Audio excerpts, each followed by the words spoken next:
अपना बादल तलाशने के लिए उम्र भर धूप में नहाए हैं हम। अक्सर लोग कहते हैं ना, बादल हमेशा रोमांटिक फील कराते हैं। अक्सर मुझे तो कभी कभी बहुत सारे ख्याल आते हैं, स्पेशली जब मैं खिड़की के पास बैठती हूँ। जब मैं ऐसे घने गहरे उलझे हुए बादलों को देखती हूँ तो ऐसा लगता है कि जब हम किसी के साथ चीज़ें शेयर नहीं कर पाते, जब हम अपने मन की कही नहीं कर पाते, तो हमारे पास भी एक बादल है, हमारे दिमाग में विचारों के बादल, जो कभी फटते हैं तो ऐसे फटते हैं कि पूछो मत। और अगर कभी नहीं फटते हैं तो एक दूसरे के साथ जब वो उलझ जाते हैं तो एक सिंपल थिंकिंग से बन जाता है ओवर थिंकिंग। हाय, मैंने वादा किया था ओवर थिंकिंग के बारे में आज हम बात करेंगे। ख्यालों वाली खिड़की में मैं हूँ जिया आपके साथ, और आज का टॉपिक है बबल्स ऑफ थॉट। आखिर ये छोटे छोटे बबल्स है क्या?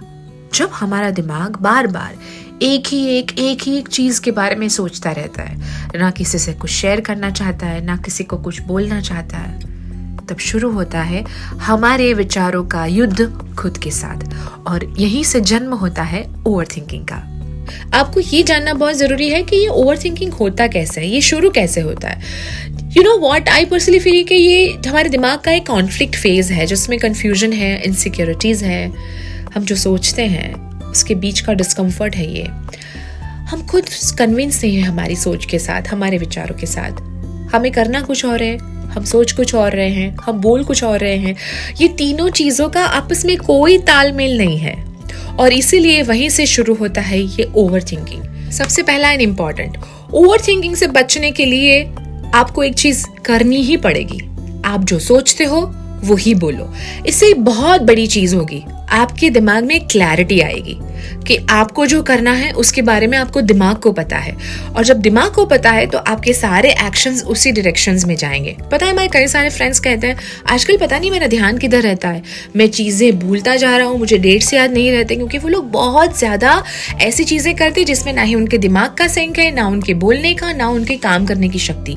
ये तीनों चीजों का कोई मेल नहीं होता, उसकी वजह से दिमाग स्लो हो जाता है, और दिमाग स्लो हो जाने का मतलब आपका फोकस नहीं रहता।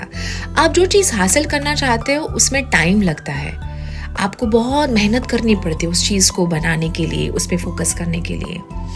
और इंसान चाहे कोई भी हो, हर कोई सक्सेसफुल बनना चाहता है, क्रिएटिव बनना चाहता है, प्रोडक्टिव काम करना चाहता है। सो सबसे पहले तो आप जो सोचते हो वही बोलो, वही करो। चलो एक कहानी सुनाती हूँ। 2011 में एक लड़की जो अपने करियर के पिक में थी, वो हर चीज सक्सेसफुली करती थी, लोगों में बड़ी फेमस थी, उसे सब प्यार करते थे, ऑफिस में भी सबकी आंखों का तारा थी, everything is so perfect with her. लेकिन उसे एक बीमारी थी, बहुत सोचती थी, ओवर थिंकिंग कर करके जो चीज नहीं होनी थी उस चीज का भी उसने हवा बना दिया था। अब क्या हो गया कि उसे चीजों से डर लगने लगा था। उसे ऐसा लगता था कि वो जो सोचती है वैसे ही हो जाता है, क्योंकि वो हर एक थॉट को, हर एक चीज को बहुत ज्यादा सोचती रहती थी। अब उसे क्या हो गया, उस चक्कर में नींद नहीं आती थी, वो ज्यादा खा लेती थी, इसकी वजह से शरीर पे दिखने लगा डार्क सर्कल्स, ओवरवेट हो गई। उसने अपने आप को बहुत टाइम दिया कि मेरे साथ ऐसा क्यों हो रहा है, क्योंकि वो हर चीज के बारे में सोच के उस चीज को इतना मजबूर कर देती थी जैसे आज उसके साथ कुछ होने वाला है, लेकिन नहीं होता अगर वो नहीं सोचती तो। लेकिन इतना सोचा कि हो जाता है। वो बहुत परेशान थी ऐसी रूटीन से।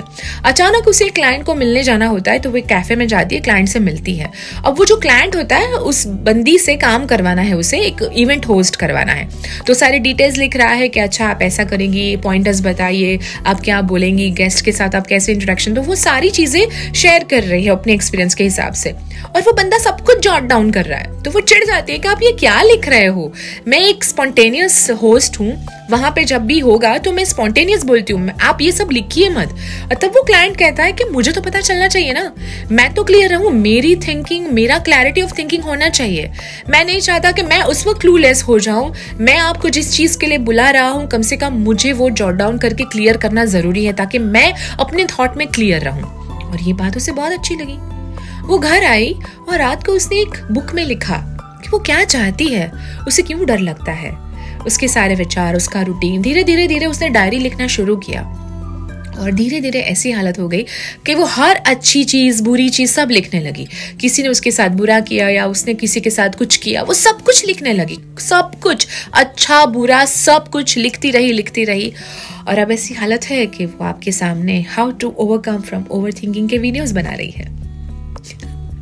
ये मेरी ही कहानी है। एक जमाने में मैं बहुत ओवरथिंक करती थी, लेकिन आज की तारीख में 2011 से लेकर आज की तारीख में मैं आज भी अपना शो लिख के करती हूँ। मेरी ऑडियंस मुझे सुन रही है, तो इसलिए मेरे थॉट्स क्लियर होने चाहिए। मैं इतने सालों के 14 साल के रेडियो एक्सपीरियंस के बावजूद मैं अपने स्क्रिप्ट अपने हाथों से लिखती हूँ, और हाथों से लिखने के फायदे बहुत हैं। जब आप हाथों से लिखते हैं तो एक एनर्जी ट्रांसफर होती है, चाहे वो कागज पे निकले, डायरी पे निकले, किधर भी।